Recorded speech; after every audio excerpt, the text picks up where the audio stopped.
ಹಾಡ ಬರೆಯುತ್ತೇವ ಈ ನೆಲದ ಹಾಡ ಬರೆಯುತ್ತೇವ ಜಾತಿ ಇಲ್ಲದ ಭೀತಿ ಇಲ್ಲದ ನಾಡ ಕಟ್ಟುತ್ತೇವ ಜಾತಿ ಇಲ್ಲದ ಭೀತಿ ಇಲ್ಲದ ನಾಡ ಕಟ್ಟುತ್ತೇವ ಕುಲವೆನ್ನದ ಮನುಜ ಕುಲದ ಹೊಸ ಹಾಡ ಬರೆಯುತ್ತೇವ ಈ ನೆಲದ ಹಾಡ ಬರೆಯುತ್ತೇವ ಈ ನೆಲದ ಹಾಡ ಬರೆಯುತ್ತೇವ ಕಟ್ಟುತ್ತೇವ ನಾವು ಕಟ್ಟೆ ಕಟ್ಟುತ್ತೇವ ಒಡೆದ ಮನಸ್ಸುಗಳ ಕಂಡ ಕನಸುಗಳ ಕಟ್ಟೆ ಕಟ್ಟುತ್ತೇವ ನಾವು ಕನಸ ಕಟ್ಟುತ್ತೇವ ನಾವು ಮನಸ ಕಟ್ಟುತ್ತೇವ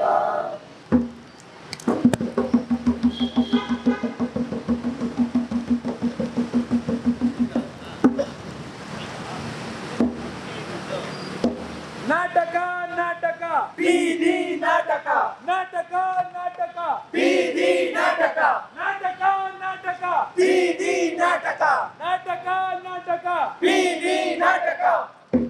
ಎಲ್ಲರಿಗೂ ನಮಸ್ಕಾರ. ನಾವು ಟೆಂಟ್ ಸಿನಿಮಾ ಅಭಿನಯ ಶಾಲೆಯಿಂದ ಬಂದಿದ್ದೇವೆ. ಇಲ್ಲಿ ಇದೀಗ ನಿಮ್ಮ ಮುಂದೆ ಒಂದು ಬೀದಿ ನಾಟಕವನ್ನು ಪ್ರದರ್ಶಿಸಲಿದ್ದೇವೆ. ಬೀದಿ ನಾಟಕದ ಹೆಸರು ಜಾತಿ. ಇದರ ರಚನೆ ಶಿವ ಹಾಗೂ ಇದರ ನಿರ್ದೇಶನ ನಿಶಾ. ಇದೀಗ ನಿಮ್ಮ ಮುಂದೆ ಬೀದಿ ನಾಟಕ ಜಾತಿ. ಜಾತಿ ಜಾತಿ ಜಾತಿ. ನಾನು ಬ್ರಾಹ್ಮಣ, ನಾನು ಲಿಂಗಾಯತ, ನಾನು ಗೌಡ, ನಾನು ಹೊಲೆಯ, ನಾನು ನಾಯಕ್, ನಾನು ಮರಾಠ, ನಾನು ಬಾಲಿಗ, ನಾನು ಕುರುಬ. ಛೇ, ಇಲ್ಲಿ ಯಾರು ಮನುಷ್ಯರೇ ಇಲ್ವಾ? ಇಲ್ಲ, ನಾವು ಮನುಷ್ಯರು, ನಾವು ಮನುಷ್ಯರು. ಆದಿಕವಿ ಪಂಪ 10ನೇ ಶತಮಾನದಲ್ಲಿ ತನ್ನ ವಿಕ್ರಮಾರ್ಜುನ ವಿಜಯ ಮಹಾಕಾವ್ಯದಲ್ಲಿ ಮನುಷ್ಯ ಜಾತಿ ತಾನೊಂದೇ ಒಲಂ, ಮನುಷ್ಯ ಜಾತಿ ತಾನೊಂದೇ ಒಲಂ, ಕುಲ ಕುಲವೆಂದು ಉಗ್ಗಡಿಪಿರೆಮ್ಮಗಳ, ಕುಲ ಕುಲವೆಂದು ಉಗ್ಗಡಿಪಿರೆಮ್ಮಗಳ, ಕುಲಂ ಕುಲಮಲ್ತು ಚಲಂ ಕುಲಂ, ಕುಲಂ ಕುಲಮಲ್ತು ಚಲಂ ಕುಲಂ, ಹಣ್ಣು ಕುಲಂ ಅಭಿಮಾನ ಒಂದೇ ಕುಲಂ, ಹಣ್ಣು ಕುಲಂ ಅಭಿಮಾನ ಒಂದೇ ಕುಲಂ, ಮನುಷ್ಯ ಜಾತಿ ತಾನೊಂದೇ ಒಲಂ, ಮನುಷ್ಯ ಜಾತಿ ತಾನೊಂದೇ ಒಲಂ. ನೋಡಿ ಜನಗಳೇ, ಇವತ್ತು ನಮ್ಮ ಜಾತಿಗಳಿಂದ ಒಂದೊಂದು ದೇವಸ್ಥಾನ, ಜಾತಿಗೊಂದು ಮಠಗಳು, ಸ್ವಾಮೀಜಿಗಳು, ಇವರೆಲ್ಲರೂ ನಮ್ಮ ಜಾತಿಯ ಪ್ರತಿನಿಧಿಗಳಾಗಿದ್ದಾರೆ. ರಾಜಕೀಯ ಪಕ್ಷಗಳು ಜಾತಿಯ ಆಧಾರದ ಮೇಲೆ ಚುನಾವಣೆಗೆ ನಾಯಕರನ್ನು ಹುಟ್ಟುಹಾಕಿ ಅವರಿಗೆ ಟಿಕೆಟ್ ನೀಡುತ್ತಿದ್ದಾರೆ. ಈ ರಾಜಕಾರಣಿಗಳು ನಾಚಿಕೆ ಬಿಟ್ಟು ಹೇಗೆ ಚುನಾವಣೆಗೆ ವೋಟ್ ಕೇಳುತ್ತಿದ್ದಾರೆ ಎಂದು ನೀವೇ ನೋಡಿ. ಮುಖ್ಯಮಂತ್ರಿ ಶ್ರೀಧರ್ ಅವರಿಗೆ, ಶ್ರೀಧರ್ ಅವರಿಗೆ, ಮುಖ್ಯಮಂತ್ರಿ ಶ್ರೀಧರ್ ಅವರಿಗೆ, ಶ್ರೀಧರ್ ಅವರಿಗೆ. ಎಲ್ರಿಗೂ ನಮಸ್ಕಾರ ಕಣ್ರಪ್ಪ.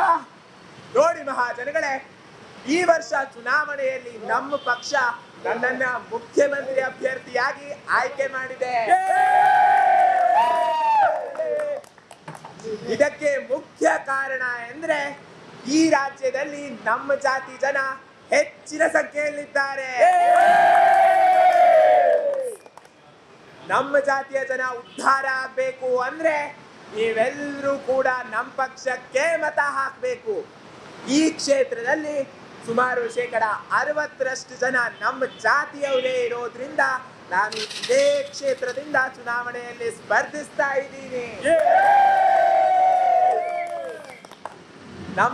ನಮ್ಮ ಜಾತಿಯವರು ಎಲ್ಲರೂ ಕೂಡ ನನಗೆ ವೋಟ್ ಹಾಕಬೇಕು. ಬೇರೆ ಜಾತಿಯವರು ನನಗೆ ವೋಟ್ ಹಾಕಬೇಡಿ. ಮುಂದಿನ ಮುಖ್ಯಮಂತ್ರಿ ಶ್ರೀಧರ್ ಅವರಿಗೆ,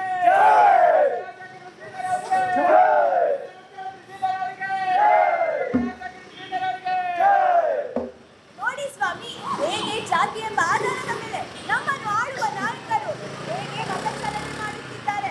ಇವರು ಮುಖ್ಯಮಂತ್ರಿಯಂತೆ. ಇವರು ಇವರ ಜಾತಿಗೆ ಮುಖ್ಯಮಂತ್ರಿ ಅಭ್ಯರ್ಥಿನ ಅಥವಾ ಇಡೀ ರಾಜ್ಯಕ್ಕ? ಜಾತಿಗೆ ಒಂದೊಂದು ಪಕ್ಷಗಳು ಇಲ್ಲಿ. ಇವರೆಲ್ಲರೂ ತಮ್ಮ ಬೆಳೆ ಬೇಯಿಸಿಕೊಳ್ಳಲು ಜಾತಿ ಎಂಬ ಜುಟ್ಟನ್ನು ಕೈಯಲ್ಲಿ ಹಿಡಿದುಕೊಂಡು ಅಧಿಕಾರವನ್ನು ಅನುಭವಿಸುತ್ತಿದ್ದಾರೆ. ಇದೆಲ್ಲಕ್ಕಿಂತ ಮುಖ್ಯ ಆಘಾತಕಾರಿ ವಿಚಾರವೇನೆಂದರೆ ಜಾತಿ ಧರ್ಮಗಳ ಹೆಸರಿನಲ್ಲಿ ಶಾಲಾ ಕಾಲೇಜು ಶಿಕ್ಷಣ ಸಂಸ್ಥೆಗಳನ್ನು ತೆರೆದಿದ್ದಾರೆ. ಅಯ್ಯೋ ಅಯ್ಯಯ್ಯೋ, ಸಹಾಯ ಮಾಡಿ, ರಕ್ತ ಬೇಕು. ಅಯ್ಯೋ, ದಯವಿಟ್ಟು ಸಹಾಯ ಮಾಡಿ, ರಕ್ತ ಬೇಕು. ನಮ್ಮ ತಂದೆಗೆ ಹಾರ್ಟ್ ಆಪರೇಷನ್ ಇದೆ, ದಯವಿಟ್ಟು ಯಾರಾದ್ರೂ A+ ರಕ್ತ ಕೊಡಿ. ನಮ್ಮ ತಾಯಿಗೆ ರಕ್ತಹೀನತೆ ಕಾಯಿಲೆ ಇದೆ, ಅವರು ಉಳಿಬೇಕಾದ್ರೆ B- ರಕ್ತ ಕೊಡಿ. ಅಯ್ಯೋ, ನಮ್ ತಮ್ಮಿಗೆ ರಸ್ತೆ ಅಪಘಾತ ಆಗಿದೆ, ಯಾರಾದ್ರೂ ದಯವಿಟ್ಟು ಓ ಪಾಸಿಟಿವ್ ರಕ್ತ ಕೊಡ್ರಪ್ಪ. ಅಯ್ಯೋ ಅಯ್ಯಯ್ಯೋ ಸಹಾಯ ಮಾಡಿ, ರಕ್ತ ಬೇಕು. ಅಯ್ಯೋ ದಯವಿಟ್ಟು ಸಹಾಯ ಮಾಡಿ, ರಕ್ತ ಬೇಕು. ನಂದು ಎ ಪಾಸಿಟಿವ್ ರಕ್ತ ತಗೊಳ್ಳಿ. ನಂದು ಓ ಪಾಸಿಟಿವ್ ರಕ್ತ ತಗೊಳ್ಳಿ. ನಂದು ಬಿ ನೆಗೆಟಿವ್ ರಕ್ತ ತಗೊಳ್ಳಿ. ಎಲುಬು, ಕರಳು, ನರ, ತೊಗಲು, ಬಲಿದ ಚರ್ಮದ ಹೊದಿಕೆ, ಜಲ ರಕ್ತ ಮಾಂಸ, ಕ್ರಿಮಿ ಇಪ್ಪ ದೇಹಕ್ಕೆ ಕುಲವಾವುದಯ್ಯ ಸರ್ವಜ್ಞ. ನೋಡಿ, ಇಲ್ಲಿ ಎಲ್ಲರೂ ಜಾತ್ಯತೀತರಾಗಿ ತಾವು ಪ್ರೀತಿಸುವವರ ಪ್ರಾಣವನ್ನು ಉಳಿಸಿಕೊಳ್ಳಲು ರಕ್ತವನ್ನು ಬೇಡುತ್ತಿದ್ದಾರೆ ಹೊರತು ಜಾತಿ ಗುರುತಿಟ್ಟುಕೊಂಡು ನನಗೆ ನನ್ನ ಜಾತಿ ಧರ್ಮದವರ ರಕ್ತವೇ ಬೇಕೆಂದು ಕೇಳುತ್ತಿಲ್ಲ. ನನಗೆ ಜೈನರ ರಕ್ತ ಬೇಕು, ಲಿಂಗಾಯತರ ರಕ್ತ ಬೇಕು, ಬ್ರಾಹ್ಮಣರ ರಕ್ತ ಬೇಕು, ಹೊಲೆಯರ ರಕ್ತ ಬೇಕೆಂದು ಕೇಳುತ್ತಿಲ್ಲ. ಜಾತಿ ಇರುವುದು ಮನಸ್ಸಿನಲ್ಲಿ, ರಕ್ತದಲ್ಲಲ್ಲ. ನಮ್ಮಲ್ಲಿ ಜಾತಿ ವ್ಯವಸ್ಥೆ ಗಟ್ಟಿಯಾಗಿದೆ. ಇದಕ್ಕೆ ಕಾರಣ ಆದ್ರೂ ಏನು? ಯಾರಾದ್ರೂ ಹೇಳ್ತೀರಾ? ನೋಡಿ ಸ್ವಾಮಿ, ನಮ್ಮಲ್ಲಿ ಜಾತಿ ವ್ಯವಸ್ಥೆ ಉಳಿಯೋಕೆ ಮುಖ್ಯ ಕಾರಣ ಅಂದ್ರೆ ಮೀಸಲಾತಿ. ಶಾಲೆಯಲ್ಲಿ ಮೀಸಲಾತಿ, ಅದಾದ್ಮೇಲೆ ನೌಕರಿ ಮಾಡೋಕೆ ಹೋದ್ರು ಅಲ್ಲೂ ಕೂಡ ಮೀಸಲಾತಿ. ಎಲ್ಲಾ ಕಡೆ ಮೀಸಲಾತಿ ಇರೋದ್ರಿಂದ ನಮ್ಮಲ್ಲಿ ಸಮಾನತೆ ಅಂತೂ ಇಲ್ವೇ ಇಲ್ಲ. ಈ ಮೀಸಲಾತಿಯನ್ನ ಜಾತಿಯ ಆಧಾರದ ಮೇಲೆ ಮಾಡಿರೋದ್ರಿಂದ ಜಾತಿ ಪದ್ಧತಿ ಇನ್ನೂ ಜೀವಂತವಾಗೇ ಇದೆ. We are not equal. ನಿಮ್ಮ ಅಭಿಪ್ರಾಯ ತಪ್ಪು. ಮೀಸಲಾತಿ ಆಧಾರದ ಮೇಲೆ ಜಾತಿ ವ್ಯವಸ್ಥೆ ಜೀವಂತವಾಗಿದೆ ಎಂದು ಹೇಳುವುದು ಮೂರ್ಖತನ. ಜಾತಿ ವ್ಯವಸ್ಥೆ ಉಳಿದಿರುವುದು ಮೀಸಲಾತಿಯಿಂದಲ್ಲ. ನಾವು ಅದನ್ನು ಆಚರಣೆ ಮಾಡೋದ್ರಿಂದ ನಾನು ಶ್ರೇಷ್ಠ, ಅವನು ಕನಿಷ್ಠ, ಮೇಲು ಕೀಳು ಎಂಬ ನಮ್ಮ ಮನಸ್ಸಿನ ರೋಗಕ್ಕೆಲ್ಲ ನಾವೇನು ಪ್ರಯತ್ನ ಮಾಡಿದ್ದೀವಿ ನೀವೇ ಹೇಳಿ. ಮೀಸಲಾತಿ ಆಧಾರದ ಮೇಲೆ ನನಗೆ ಇಂಜಿನಿಯರಿಂಗ್ ಸೀಟ್ ಸಿಕ್ಕರೆ ಐ ಆಮ್ ಹ್ಯಾಪಿ. ಸಿಗಲಿಲ್ಲ ಅಂದ್ರೆ ವಿ ಆರ್ ನಾಟ್ ಈಕ್ವಲ್. ಅಥವಾ ನನಗೆ ನನ್ನ ಮಕ್ಕಳಿಗೆ ಮೀಸಲಾತಿ ಆಧಾರದ ಮೇಲೆ ಸರ್ಕಾರಿ ನೌಕರಿ ಸಿಗಲಿಲ್ಲ ಅಂದ್ರೆ ಜಾತಿ ವ್ಯವಸ್ಥೆ ಮೇಲೆ ಸಿಟ್ಟು ಬರುತ್ತದೆ. ಸಿಟ್ಟು ಮಾಡಿಕೊಳ್ಳಲು ನಮಗೆ ಇರೋ ಅರ್ಹತೆ ಆದ್ರೆ ಏನು? ಜಾತಿ ವಿನಾಶಕ್ಕೆ ನಮ್ಮ ಪ್ರಯತ್ನ ಏನು ಅಂತ ನಿಮ್ಮನ್ನ ನೀವೇ ಪ್ರಶ್ನೆ ಮಾಡಿಕೊಳ್ಳಿ. ಸಮಾನತೆ ಎನ್ನುವುದು ಬರೀ ಜಾತಿ ಇಲ್ಲಲ್ಲ. ನಮಗೆ ಆರ್ಥಿಕ ಸಮಾನತೆ, ಸಾಮಾಜಿಕ ಸಮಾನತೆ, ರಾಜಕೀಯ ಸಮಾನತೆ ಬೇಕು. ಬರೀ ಜಾತಿ ಆಧಾರವನ್ನಿಟ್ಟುಕೊಂಡು ನಾವು ಅವರು ಮಾಡೋ ಕೆಲಸವನ್ನು ನಿರ್ಧರಿಸಲು ಸಾಧ್ಯವಿಲ್ಲ. ಪೌರ ಕಾರ್ಮಿಕನ ಮಗ ಪೌರ ಕಾರ್ಮಿಕನಾಗಬೇಕಂತೇ ಇಲ್ಲ. ಅದೇ ರೀತಿ ಚಪ್ಪಲಿ ಹೊಲಿಯವರ ಮಗ ಚಪ್ಪಲಿಯೇ ಹೊಲಿಯಬೇಕಾ? ಅವರು ಕೂಡ IAS, KS ಇಂಥ ನೌಕರಿಗಳನ್ನು ಮಾಡುವಂತಾಗಲಿ. ಅದೇ ರೀತಿ IAS, KS ಶ್ರೀಮಂತ ಮೇಲ್ವರ್ಗದ ಮಕ್ಕಳು ಕೂಡ ಅವರು ಪೌರ ಕಾರ್ಮಿಕರ ಕೆಲಸವನ್ನು ಮಾಡುವಂತ ಅರ್ಜಿ ಸಲ್ಲಿಸಲಿ. ಅಲ್ಲಿ ಅವರಿಗೆ ಸಮಾನವಾದ ಗೌರವ ಸಿಗಲಿ ಮತ್ತು ವೇತನ ಸಿಗುವಂತಾಗಲಿ. ಇದು ಸಮಾನತೆ. ಇಲ್ಲಿ ಯಾವ ಕೆಲಸವೂ ಶ್ರೇಷ್ಠವೂ ಅಲ್ಲ, ಯಾವುದು ಕನಿಷ್ಠವೂ ಅಲ್ಲ. ಕುವೆಂಪು ಅವರ ಮಾತಿನಂತೆ ಇಲ್ಲಿ ಯಾರು ಮುಖ್ಯರೂ ಅಲ್ಲ, ಯಾರು ಅಮುಖ್ಯರೂ ಅಲ್ಲ. ಇಲ್ಲಿ ಯಾರು ಮುಖ್ಯರೂ ಅಲ್ಲ, ಯಾರು ಅಮುಖ್ಯರೂ ಅಲ್ಲ. ಅಪ್ಪ, ಅಮ್ಮ, ಅಪ್ಪ, ಅಮ್ಮ. ಏನಮ್ಮ ನಿಖಿತಾ? ಅಪ್ಪ, ನಿಮ್ಗೊಂದು ಸರ್ಪ್ರೈಸ್. ಅಮ್ಮ, ನಿಮ್ಗೂ ಒಂದು ಸರ್ಪ್ರೈಸ್. ಸರ್ಪ್ರೈಸಾ? ಬೇಗ ಹೇಳಮ್ಮ, ನಾನು ದೇವಸ್ಥಾನಕ್ಕೆ ಹೋಗ್ಬೇಕು.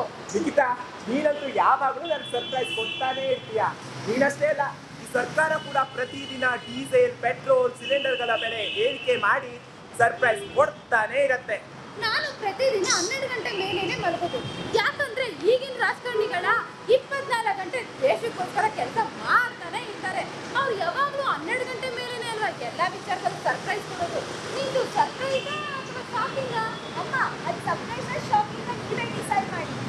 ಏನಂತ ಬೇಗ ತೋರಿಸು, ನನ್ಗೆ ಆಫೀಸ್ಗೆ ಹೋಗೋಕೆ ಟೈಮ್ ಆಗ್ತಿದೆ. ಅಪ್ಪ, ತೋರ್ಸೋದಲ್ಲ, ಕಲಿಯೋದು. ಸುಮ್ಮಿ, ಅರೆ ಎಲ್ಲೋದ ನೀನು? ಇಷ್ಟೊತ್ತು ಇಲ್ಲೇ ಇದ್ದಲ್ಲ, ಎದ್ದುಕೊಂಡು ಹೋಗ್ಬಿಟ್ನಾ? ಈಗ ಮನೇಲಿ ನಾಯಿ ಮರಿ ತಂದಿದ್ಯಮ್ಮ? ಅಮ್ಮ, ಅದು ನಾಯಿ ಮರಿ ಅಲ್ಲ, ನನ್ನ ಬಾಯ್ ಫ್ರೆಂಡ್. ಅವನ ನನ್ನ ಪ್ರೀತಿಯಿಂದ ಸುಮ್ಮಿ ಅಂತೀನಿ.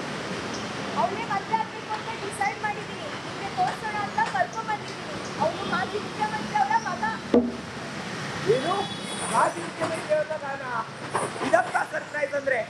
ನಿಖಿಲ್, ಎಲ್ಲ ಹೋಗಿದೆ. ನಾನು ನಿಮಗೆ ಸರ್ಪ್ರೈಸ್ ಕೊಡೋಣ ಅಂದ್ರೆ ನೀವು ಹೆಸರಿಲ್ವಾ? ನಿಮ್ಮ ಮನೆ ತುಂಬಾ ಚೆನ್ನಾಗಿತ್ತು, ನೋಡ್ತಾ ಇದ್ದೆ. ನಮಸ್ತೆ ಅಂಕಲ್. ನಮಸ್ತೆ ಆಂಟಿ. ಏನಪ್ಪ, ನಿಮ್ ತಂದೆ ಮಾಜಿ ಮುಖ್ಯಮಂತ್ರಿ ಅಂತೆ? ಅವ್ರ ಹೆಸರೇನು? ಅಂಕಲ್, ಸಂಗಮೇಶ್ವರಯ್ಯ ಅವರು. ಇಲ್ಲ, ಈ ಮದುವೆ ಸಾಧ್ಯ ಇಲ್ಲ. ಅಂತರ್ಜಾತಿ ವಿವಾಹಕ್ಕೆ ನಂದಂತೂ ಒಪ್ಪಿಗೆನೇ ಇಲ್ಲ. ಅವರು ಕೆಳಜಾತಿಯವರು, ನಾವು ಮೇಲ್ಜಾತಿಯವರು.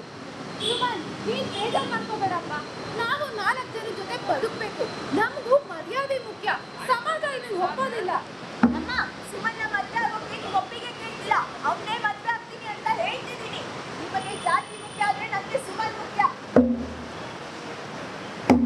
ಜಾತಿಹೀನನ ಮನೆಯ ಜ್ಯೋತಿ ತಾಹೀನವೇ, ಜಾತಿಹೀನನ ಮನೆಯ ಜ್ಯೋತಿ ತಾಹೀನವೇ, ಜಾತಿ ವಿಜಾತಿ ಎನ್ನಬೇಡ, ಜಾತಿ ವಿಜಾತಿ ಎನ್ನಬೇಡ.